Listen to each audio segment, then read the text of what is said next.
Hi. Hi. Hi. Welcome back. Thanks. To us. Yeah. We've been gone for so long. I'm Matt. I'm Athena. And welcome back to our channel. How are you? I'm good. Yeah. Yeah.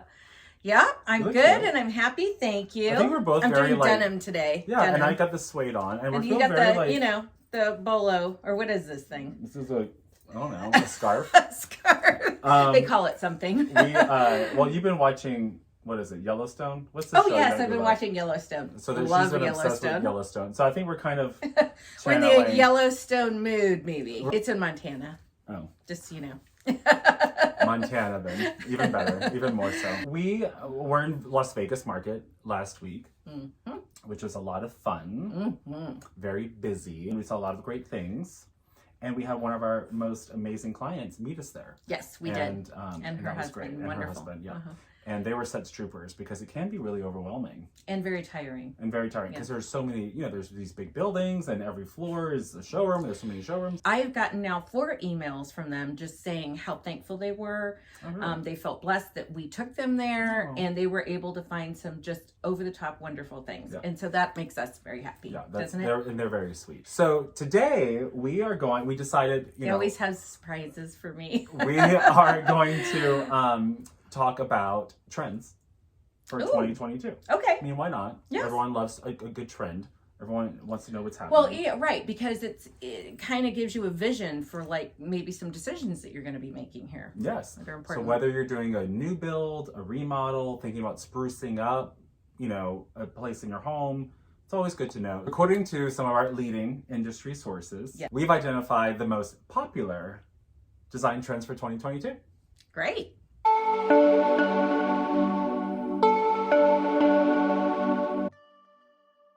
So the first thing that we're seeing and expecting for the year is a return to chocolate. Chocolate chic.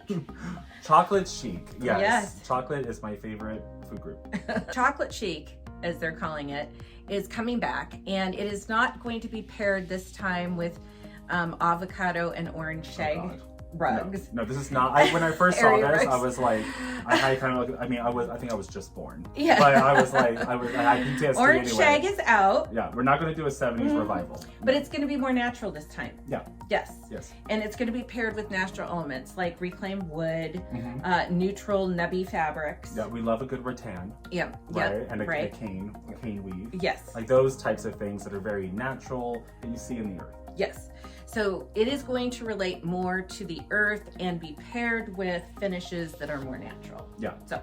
And what's great about chocolate, it's not just neutral. It's like these dark hues, and so when they come together, they make the space really elegant. Yes, they do. Elegant. So it feels natural, but also really elegant. And close to the earth. It just makes you feel very earthy, right? So for those of people that like an organic look, a little bit more earth tones, and feel connected to warmer colors, chocolate chic's your new color for 2022. So the next trend that we're seeing has to do with more furniture. Okay, yes. Yeah, because right now we're kind of, we've been in like a contemporary phase, very clean lines. Yes. Well, we're leaning back towards a traditionalist, just slightly. Traditionalism, right? We're leaning back just a little bit towards that, and with more vintage items coming in. People really see the value of like timeless pieces, things that have history. Yes. Right? So, and we're seeing them mixed too. Yes, we're seeing them combined, and it's really interesting because it makes for very eclectic interiors, but it also makes it for very interesting interiors. We're seeing some of these curves instead of the straight lines being added back into a modern kind of crisp environment, and it really looks sharp, doesn't it? Yeah, as like accent pieces, right? So maybe you do have a more like clean line sofa sectional, but then you have this beautiful sort of vintage wingback chair, right? The beautiful bold print on color, it. Yes. See, that's really nice. In combination with that, our our furniture accent pieces, we're seeing be more sculptural. Oh, so absolutely. Coffee tables have much more modern sculptural handmade looking designs. Yes, they do. And we saw quite a few of those at the market. There's a lot of them at market. Yes. So they're meant to be art pieces, not just functional everyday pieces. So, which I love. I love that. So I always say you can be functional and you can be beautiful all at the same time. That's always been my motto too. This kind of takes us to our next point, which is maximalism. Yes. Okay, we talked about this in a previous video when we talked about wall coverings and the return of maximalism, coming from an age of minimalism. Yes. And so the mixing of the contemporary pieces with the more vintage design. And then some bold patterns. And some bold patterns and colors. Right. Really does make for, as you said, an eclectic space. Yes, an eclectic space, and bolder and bigger. So pattern repeats are much larger. Yes. The colors are deeper and more true. So you're not seeing like purple with a little bit of blue in it. You're seeing true eggplant purple, or you're seeing chocolate brown, you know, so, or dark chocolate brown, which is really nice. And I think boldness makes a statement, right? It says who you are. So many of our clients have said, like our new consultation we had yesterday, we want bold, like when you walk in, we want wow factor. Everyone wants that wow statement factor now. And one of the things I have to criticize, I see on television a lot, or sometimes I'm flipping through magazines, or I'm looking at websites, everything's washed out. Yeah. Everything's like white. Everything's like, and that's fine. It looks pretty if that's the look that you like. Right. But an interior to me that's so interesting has statements all throughout the different spaces, right? And it reflects who the people are that are living in the home, right? It reflects the space and what it's used for. It speaks to the space and what it's used for. And it's interesting. Yes, and it's just designed, which is what we're here for. Yes. I think to your well point, designed. It's good for our viewers to know that if you're watching HGTV, or etc., and you're watching these home shows, which I love, the homes that they're styling are really for television. Like, and they're like staged homes. Yes. You know what I mean? Like they don't have a ton of, they're cute, they're nice, but they don't have a ton of personality. Exactly. Right? So if you try to emulate that in your own home, you're going to kind of lose that sort of identity that you have. So it's important that as designers, we bring that in. And personalizing the space. Right. Very much important. So speaking of spaces, we are seeing a multifunctional space renaissance. For the last couple of years, people have been so cooped up in their homes. With COVID. They've had to reimagine their spaces. Yes, because they're just staring at their laptop and made a little makeshift office in their workout room or in their kids' room. A lot of people are having to do that, right? It may not be a temporary situation after all, or maybe you're enjoying working from home and your company will allow you to continue. Yeah. And so... Which a lot are. So let's not do makeshift. Right? No.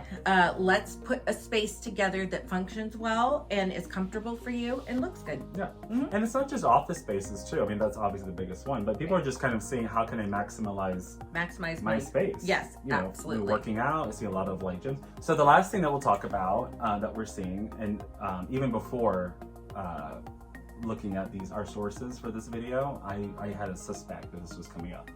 Outdoor furniture. Oh goodness. My gosh. Hasn't it taken off? Outdoor furniture, I want to let everyone know, just as a little tip, outdoor furniture is more expensive than indoor furniture. Of course, depending on the quality level that you're used to. Right. But many people are shocked to find out that, you know, a sofa for outdoors, $2,500, $5,500, whatever it may be, or now, even why more. Is that? It's made to for the weather. Yeah, for the elements. Yeah. To be able to last, to withstand the elements. I mean, if you want a sofa that you don't have to throw away after a year, that won't get stained. Right. You know, you don't have to spend $2,500 on it. Right. But these are even the less expensive furniture. ones are $2,500. Yeah, you can't really, even the ones that those won't last that. Yeah. So the thing is that style plays into all of this, right? The outdoor furniture that we're looking at for our clients is stylelicious. And chocolate chic, stylelicious. So it's really beautiful furniture. Oh, the furniture is like exquisite. I mean, you can use it indoor or outdoor. You really can. Yeah. And we are planning on doing some of that. So anyway, outdoor furniture, it's big.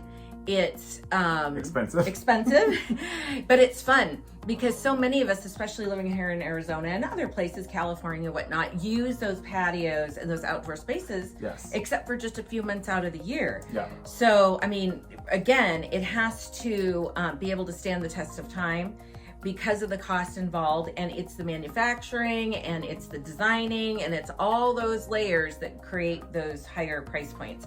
But I was so excited to see the outdoor furniture because it does not look like it used to, does it? No. We couldn't even honestly tell the difference when we were walking through the showroom. Between residential furniture and yes. Yeah, they were like, one vendor we went to, they were like, this section is outdoor and this section's indoor. And it looked almost identical. I know. All very high style. But very really high style. Nice. Yeah. Stylicious, as I heard once.